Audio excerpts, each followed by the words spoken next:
Yep, we are live. Hey, guys. Natasha here from Lovely You blog. Here, as always, to inspire you to do life better. So excited again today, again, another week to give you guys our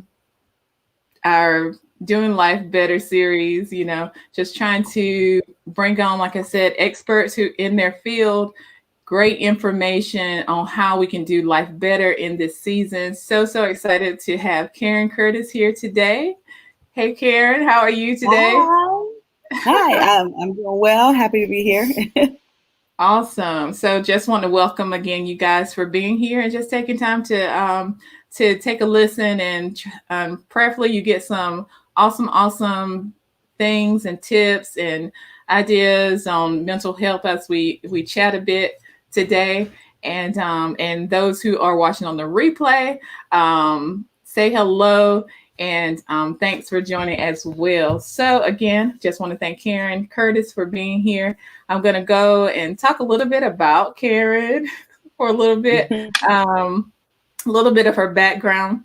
She has a master's degree in counseling from Wake Forest University and has been a licensed professional counselor for over 13 years. She's based in the Washington, D.C. Area, metro area, and is currently licensed in Virginia, Washington, D.C., and New York. Has experience with a variety of clients, from those seeking help through their company, EAP, Employee Assistance Program, to working in the community, in private practice, and in school serving students with IEPs. Karen also enjoys working as a consultant to private practices and as a clinical supervisor for residents in counseling. That's a mouthful, Karen. Right, right. And on top of that, a wife and a mother, right? Yes, a mother of two little people, a Yes. 3-year-old and a 5-year-old. So Yes. So that is a lot. We know, having the littles, toddler age and pre-K, kindergarten ages, those are some busy years. So I just thank you so much for taking the time to chat with us today. I know even you were just on a conference call or a work call before tuning in here. So again, we just want to thank you for being here and taking time to chat with us today about mental health. So I just kind of want to move into, this time frame because we're talking about mental health today and right. how the different things and different ways where how we can do life better during this time. But let's kind of just talk about the time that we're in, right? We're Yeah. in this pandemic. And so has life changed for you? Or just even, let me back up a bit. I'm moving a little bit fast. Just tell everyone a little bit about like what you do as a licensed professional counselor. So, look, you just went through kind of like the overview of everything I've done. I But did. I did. over the years, when I was in school, I was like, I'm not working with children. Like, I don't even put me on that path. I'm going to do something. I have other ideas of what I'm going to do. I know I'm going to private practice. I'm going to do leadership coaching skills. I know this is what I'm going to do. But life has a funny way of saying, nope, you're going to try a little of this and we'll try a little of that. So I was Wake Forest University is in North Carolina. And I was actually and so when I left grad school, I went to Virginia for a little bit and was working with the EAP, and really enjoyed that work, very solution focused type of work. So if any of you have ever used those services or if your company offers those, it's great for short term if you're having transitional issues, even like dealing with pandemic, anything. They'll connect you with a therapist for anywhere between like 3 and 6 sessions. And then that therapist can help transition you to a longer term therapist if you need that. So started there.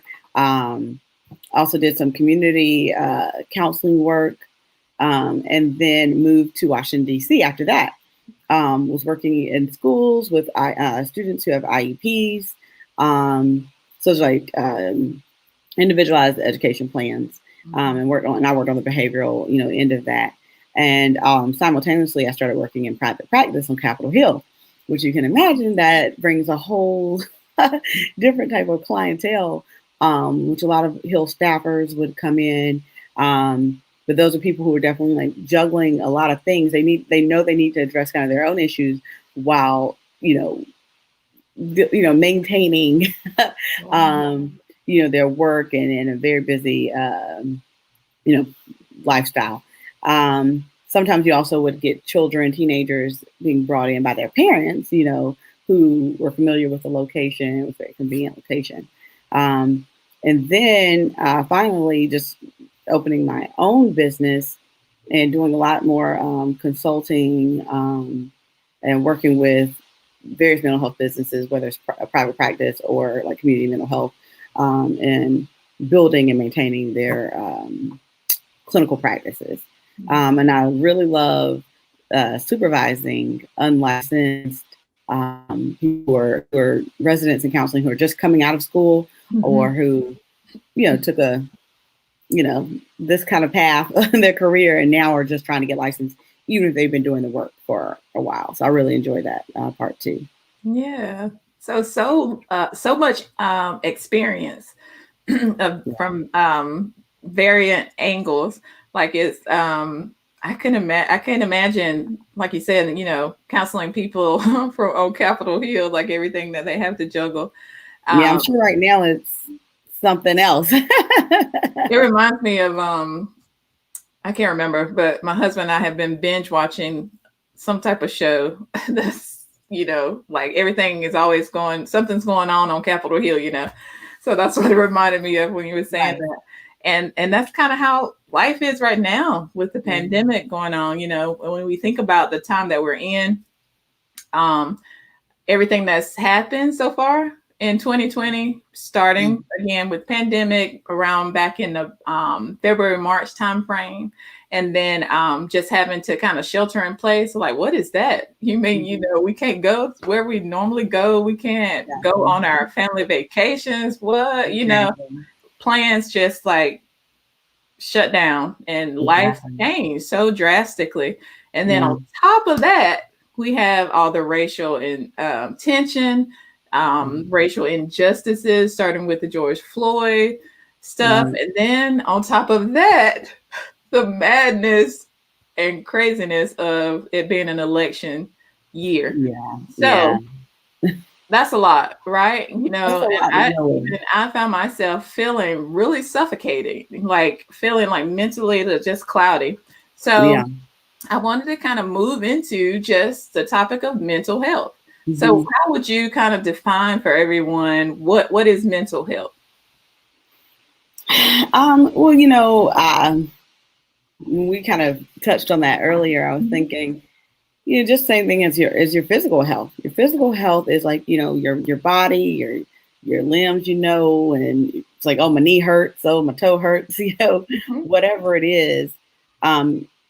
It's a physical pain. You know that there's something going on and you want to call, somebody about that. There's a, whether it's a heart doctor, whether it's a, I don't know, your primary care physician, your eye doctor, those things, right? Yeah. So, your mental health, typically we think about, okay, it's something going on in your brain, and sometimes we'll understand that there's something off, whether we're feeling, and sometimes we feel it's somatic, so we feel it somewhere else. Like, okay, we feel it, we feel anxiety in our heart. So we feel really, really tired or really, really or we describe it as being down, so it may be depression or, we may feel, I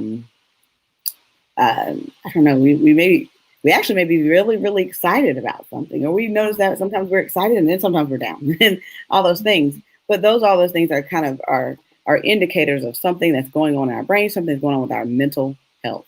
So it's the health of our minds. Yes. That's such a great, you just described it so awesome. I'm like, oh, I didn't think about that. Oh, yeah. So, yes, I love that description, or just kind of defining what mental health is. So as we talk and think about mental health, I know sometimes people can be so weird about it. And it's Yeah. nothing to be weird about when we're concerning our mental health. Because to your point, as you mentioned, it's like our physical health. And if we want Mhm. to, we're concerned about our physical health, like, I need to get these 3, 4, 5 days in, exercise and making sure I eat right. We need to make sure that we're doing something to help out our mental health as well, right? Right. Right. hmm So, Yes. what are some of the things like that you may have um, not experienced, but has kind of surfaced to, like kind of I was mentioning before earlier, before we actually got on about there being a stigma about mental health. Yeah. I think the stigma is lessening these That's days good. because, especially since so many of us are at home and we're seeing a lot of things on social media, and then we're also seeing a lot of people posting things about like self care, and sometimes that's a physical self care, like take a bowl bath, this or that. But it also people are saying sometimes we need to guard ourselves from some of the images that we're seeing on TV or social Mhm. media, things like that. So yeah, did that answer the question? Yeah. Because like I said, like we were kind of chatting about before, some people, if they know someone who, has even thought about going into counseling or, Yeah. it's like, well, what's wrong with her or what's wrong with them, Right, right, right. And Yeah, so, and sometimes you don't want that stigma of, being crazy or unable to manage, mhm, your emotions or right, those kind of things. Or maybe it may be like a religious thing where some people are like, "Oh, well, did you pray about it?" Or, "Did right. do this thing or that thing?" Um, and kind of deterring you from seeking outside help. Um, so yeah, so those things do come up, or it may be even like a cultural thing where Mhm. like, well, we don't do that, we don't go to Yeah. therapy. Yes. Yeah, or even like a keep your business within your own like family or household, and Mhm. don't take that out. So Wow, you touched on some really, really good ones, like literally. And I hadn't even thought about those, but those are really big ones. yeah, Culturally, to say no, it's gonna stay here, yeah, or like you said, religious, because I know, yeah, it's really big. Yeah, did you pray about it? Well, you mustn't pray about it, but yeah, it's so important, like you said, awareness and stuff is becoming more and more prevalent, I guess is the word, of the need to make sure that we're treating ourselves or helping ourselves in a mental capacity to better, to right, make sure that we're okay right, mentally. So yeah, so I'm glad it's gotten better, but this conversation is also to kind of help bring aware that it's okay to not be okay and to seek help. right, So right, that's what, because unfortunately, and I know I wrote a post um, earlier this year, but I was one of those people that was like, what's wrong with them? Unfortunately, with yeah, a family member, and it like broke my heart when I realized that I had been that way, yeah, to the point of no, I was that person say, oh, you should just pray about it, and and it was, I don't even know what the word to kind of describe, you know, um, yeah, making that type of judgment, because it is really it goes beyond, you know um I don't know, it goes beyond what I feel. It's what that person is feeling and what that person needs to become healthy, yeah. mentally. And Yeah, their own lived experience, like I said. yes, Mhm. yes, exactly. So just want, just the opportunity to kind of bring awareness and to just talk about again mental health. And so today, so glad again that you're here, Karen, to kind of give us and share a few tips on what we can be doing as far as our mental health during this season. So if you can just go ahead and start with your first point or your first tip for us. Right, right, right. So, one of the things that we discussed was reframing your thinking. Because a lot of times we'll go into something already anticipating the worst. And so we want to shift that mindset. And I talked to someone really early on in this, in the pandemic, and she was talking from the perspective. This is another therapist, but she was talking from the perspective of being a person who was single and just at home. So, and with there was nobody even to give a hug to, or you're missing that human connection. But we started talking about reframing, and so one thing is like if you're thinking I'm stuck at home, it's like instead of that, let's reframe it to I get to be safe in my home. And so instead of saying, if I go out or if I do this, I'll get sick. Well, I'll self-isolate and I'll wash my hands. This will significantly decrease my chances of getting sick. Another example,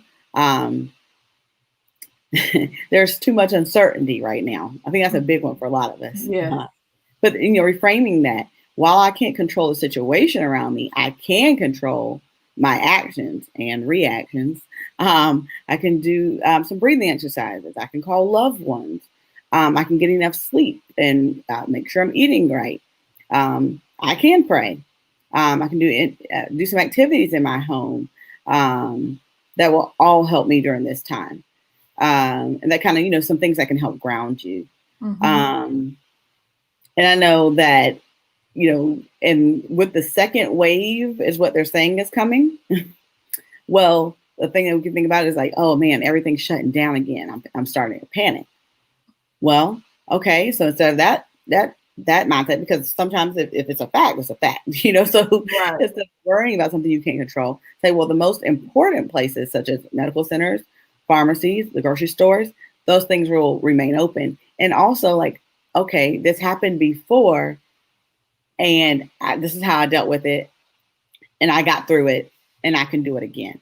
Yeah. So that was one of them is reframing your thinking. The other thing is ask for help. Let me stay on point one for a second, because that was just so good.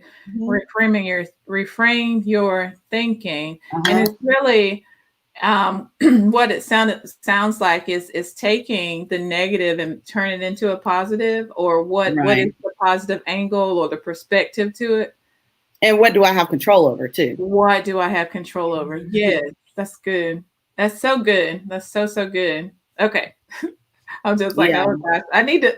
This is what happens when I get on these things. I'm like, I want to take notes and I just want to, just write everything down. But it's cool. It is recorded. So if you're missing a few things, you can go back and listen to it again and take some notes, because this is some good information. Okay. Point two. Right. So, okay. Another thing is ask for help.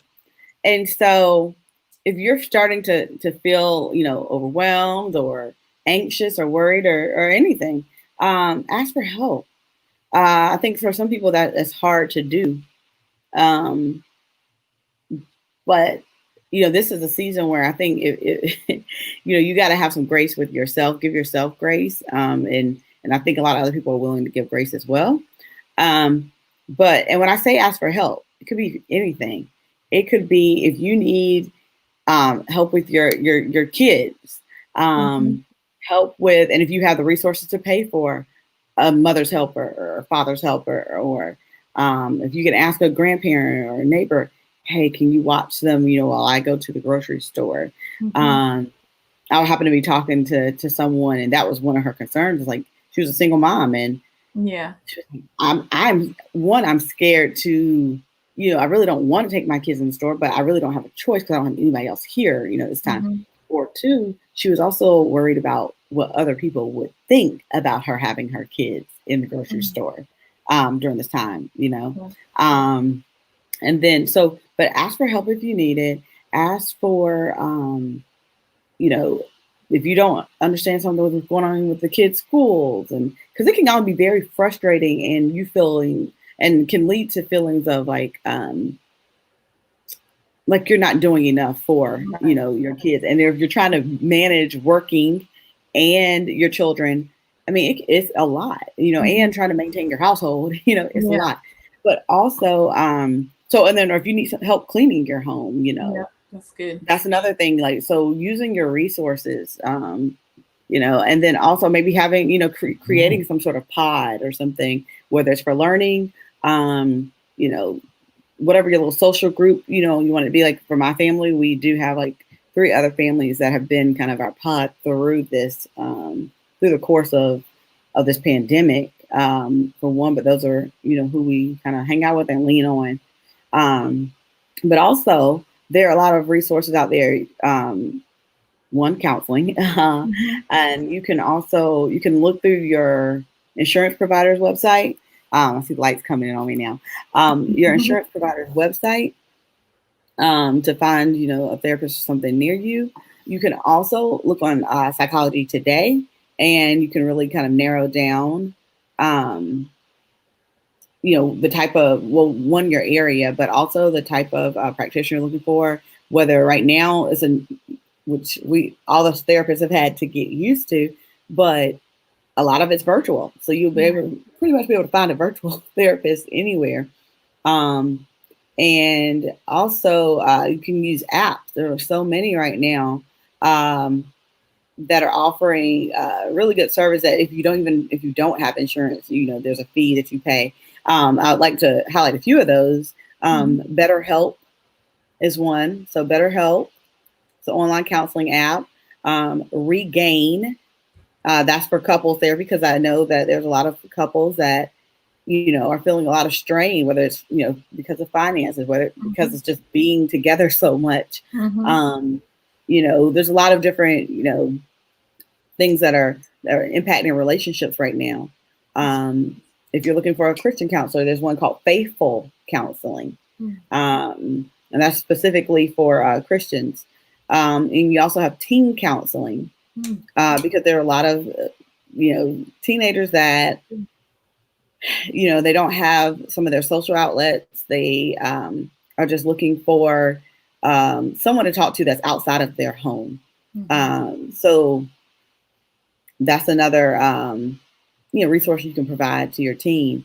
Also, Talkspace is another one. I know I've seen a lot of ads online about those, but you can speak to a licensed therapist through that. So those are just a few. There's others out there, and if you need some for specific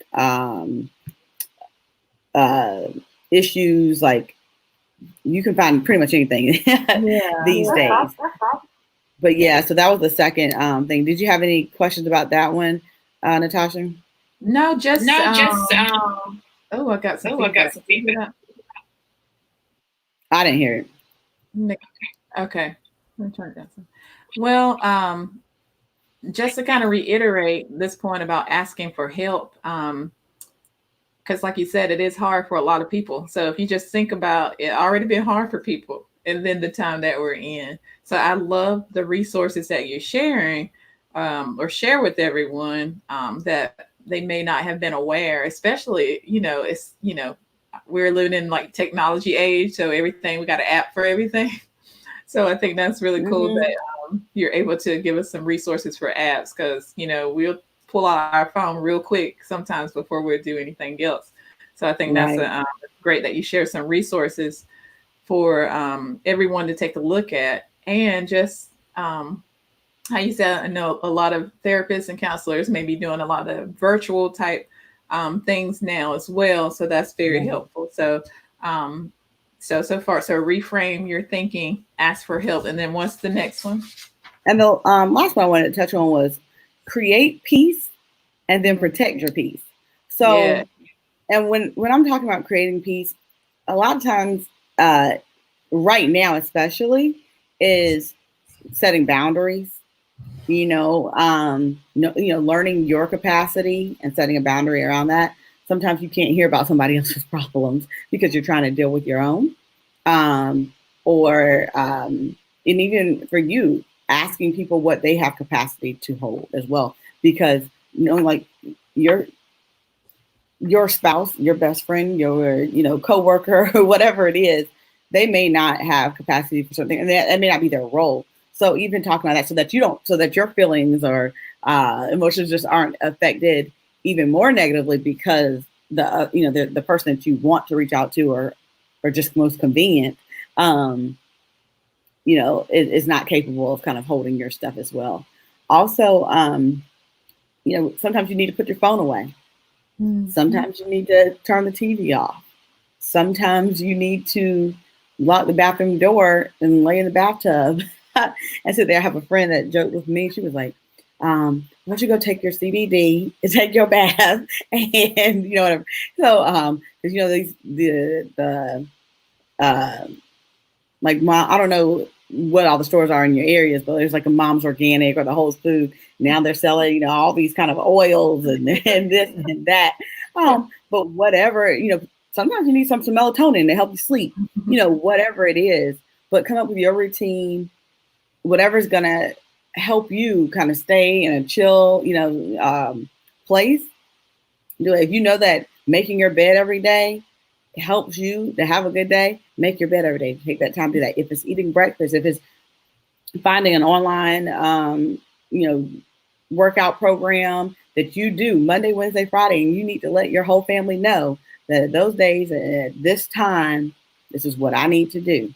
When the pandemic first started, I was going out on hour-long walks to just kind of breathe and get myself set for the day, because I didn't know what the day was going to bring at that point, because that's when you're hearing, this is when the TV was on like all of the time, and they were giving all these numbers out and all this. And like, what is happening here? Right. Even me personally, even as a therapist, I have just historically not done transitions very well. So when I had when I got married, or when I had my first child or had my second child, I knew that, okay, well, there's a couple things I need to maintain that I had been doing. Like I need an hour to myself every day, because I knew that when there was a change coming, it's kind of like head spinning. So I needed some time. Or if it's reading your Bible every day, make the first thing you do, read your Bible app, or read the physical Bible, or go pray, whatever it is you need to do to get your day started, in the right way, or closing your day out the right way. Those are something I suggest. Yes, I love this one. I think this might be one of my favorite ones, because it's just that important. It's like up here, and I love what you said about knowing your capacity. Yeah. That is really good, really key, because it just makes me think of, for myself, like, I'm real triggered like when I hear of someone passing away, because I've had so much loss in my in my family, in my life. And Yes. so I probably could have stood a little bit more of turning the TV off, or Yeah. just being quiet, like not letting so much in, because Right. I've had so many different triggers going on during this time. Like that probably could have been avoided Right. had I been more Right. cognitive of knowing my capacity. So that is a Mhm. really, really good point there. Knowing our capacity. And did you say knowing the capacity of others too? Right. Oh, And asking for permission. I feel like, asking for um, permission. That's good. yeah, and I don't know if it's a personality thing with me, or if it was something just because of my training over the years, but my natural inclination is to ask someone, Mhm. are you able to hear this, right Mhm. now? Or would you like feedback, right now? Sometimes people, they're not in that place. They just want either someone to listen to, or they know that they can't listen to anyone else. Yeah, that is so good. Look, I think it's your training. But I'm going to take that from you, though. I'm going to try to implement that, to ask for one that seems so like just a caring thing to do. To Right. say, are you able to, oh, I love that. Yes. So that is so good. Knowing your capacity, and then just kind of asking people, are you able to kind of hear about this Yeah, right now? because some other people are going through it. I mean, we're all going through it, and Yeah. And so, and one of my friends, she says, like, she's just a natural empath, and she wants to take on everything from everybody else. Meanwhile, she's over here drowning, herself, but she would never tell you that she's drowning. So the funny thing about I'm glad you brought it up, because I've seen that word empath kind of floating around or whatever, and I wasn't even really aware, like, what is that? I don't know what that is. And so I saw like a meme or something floating around that has kind of tells you like the little description of what it is, and I was like, oh goodness. It's like, were you triggered then? Yeah, because I kind of take in, I mean, somebody tells me something, or if I see something like it's not funny, but so I was watching football with my husband, and then Dak's the quarterback for Cowboys when he got hurt, and he's crying. I was like, oh my gosh, I couldn't even watch him. Oh my, it's like I totally felt like his whole soul, like what he was going through at that moment. And that's just watching football. You know what I mean? Right.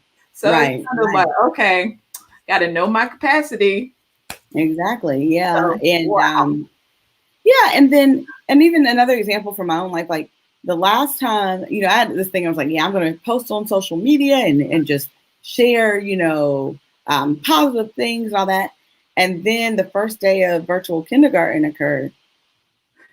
And I don't think I've been back on Instagram since, because it was just, remember I said transitions. Yeah. It was such a shock to my sister. Like, because another thing is, like, sometimes, like, we'll have the expectations and unvoiced expectations. These are things in our heads, but then those expectations are violated, and then you have to regroup from that. So I had to, like, kindergarten's going to be great for my 5-year-old.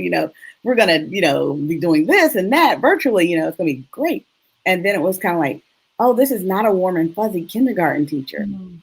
Oh, this is not, going to be this, So having to regroup from that and figure out, okay, how are we going to manage virtual kindergarten? Because we've never done this before. And I think a lot of us are experiencing that. Things that we've never done before or never experienced before, all in a very short period of time. Right. And so, so it's like, okay, well, social media isn't a priority for me right now. Figuring out how to navigate these different platforms they're using for school is, and so because I'm already struggling here, let me not, put up a facade on social media, but also I don't need to give any more energy or time to something that, isn't on my priority list. So, and that's another tip too. Creating a priority list. What's priority in your life right now? Yes. So. Yes. Yep. I was about to say, she hit another point. What is, doing things that matter, that's on your priority list, and just letting some of those other things go. It's so good. So again, the first point was reframing our thinking. The second point was, what was the second point? It was asking for help. Yep.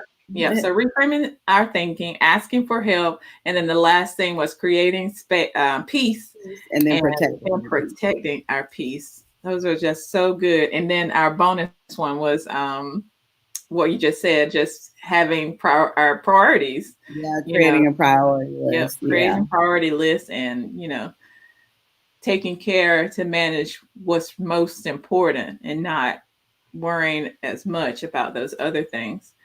Yeah, and one thing I'll say about that is, for example, there's something that my husband and I, feel called to do and love to do.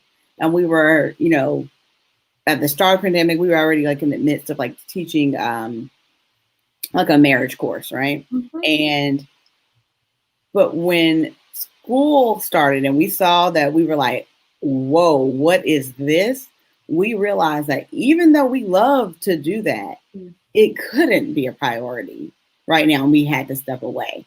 Not saying that we were not going, can't go back to it. It's just, we don't have capacity for this right now. And the other thing, I was at the grocery store last night and I saw this lady's shirt and I thought it was really cute. It just said, I'm sorry, I can't. And then it was ... It was like, I'm social distancing right now, or I'm whatever. Because, sometimes we thought that this was also going to be a time like, oh, we can get rid of a lot of our obligations and other things. This is perfect, And some people at the beginning were like, oh, we'll just be catching up on all our Netflix shows. And I was just like, no, no, Yeah. no. It seems sometimes that we're even more busy now than we were before. Even though we're in our homes, we're Yeah. still so busy. So I think that even that, like a simple message is like, sorry, can't. No, just getting okay with saying no. But that's Yeah. another, goes back to like that setting boundaries and, Yeah.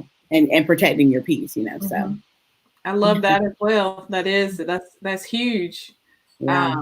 Just being comfortable with no, saying no is okay, and Mm-hmm. and not caring so much about what people think about that Right. no. You don't have to offer an explanation because It's sometimes we true. know, let the no be the no and it's okay.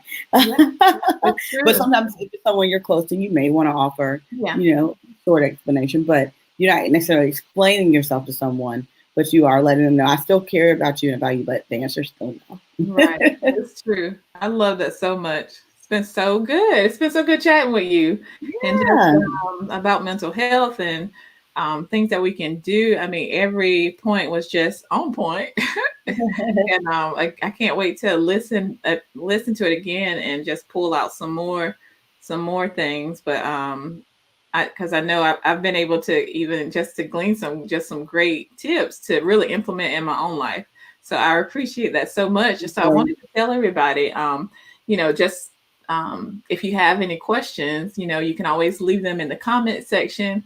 And even as the week goes on through the weekend, I'll kind of come back and check on those to see if you have any questions for Karen. And I'll pass those along to her so that she can answer them for you. And can you tell everybody where they can keep up with you and find you on social media or even email? And I'll still probably put it in the comment section afterwards. But Okay. Yeah, sure. My email actually is Karen at mvppllc.com.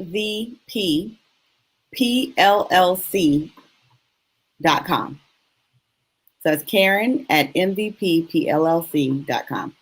And also, you can find me on Psychology Today. You just put in my name, Karen Curtis, or Karen Perkins Curtis, it might be.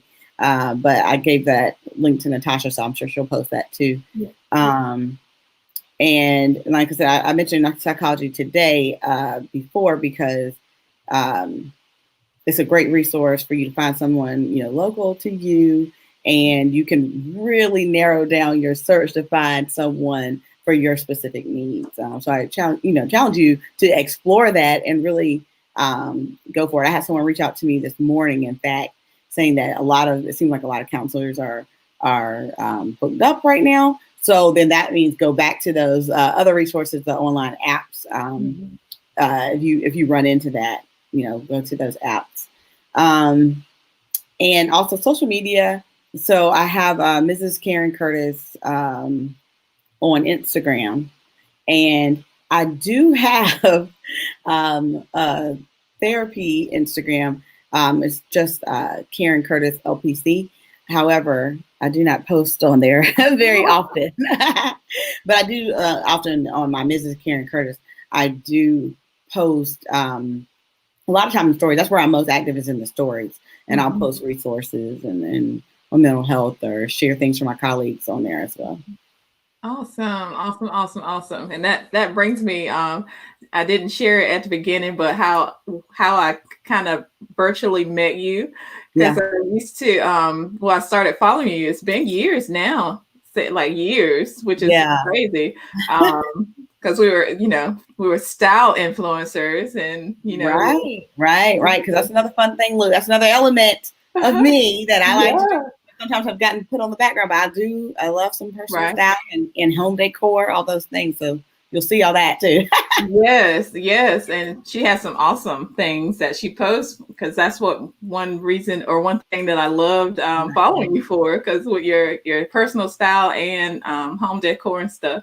And so that's been just wanted to add that little fun tidbit. Yeah, those things, because I think we started, it was years ago, maybe in the bloggers like me or something like that. But those are outlets for me, because I do talk to a lot of people. I do talk a lot of mental health things all day long, but the personal style, the home decor, family friendly things, those are outlets for me. So that's why I also encourage people, like, find whatever is going to help you Yeah. just kind of navigate this life, because we're going Yeah. through a lot.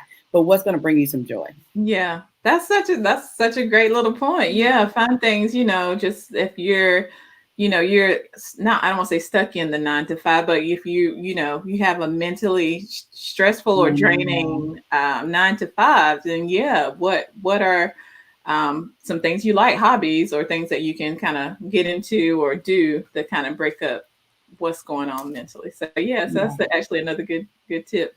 So so this has been awesome. Like I said, just getting some resources, some great tips on how we can do life better this during this time frame. It's been a great time of chatting with you, Karen. Is there anything else you'd like to share before we leave? Um, just take care of yourselves. Everyone, take care of yourself. Take care of your people. Um, and vote. Go Yeah. vote. Some awesome advice. And so again, I just want to appreciate you, tell you thank you again for joining us. My And pleasure. thank you guys for tuning in. And again, if you're watching on the replay, we thank you as well. So I guess I'll be seeing you the next time. And until then, I hope that you guys have a blessed day, blessed week. Talk to you soon. Okay, bye.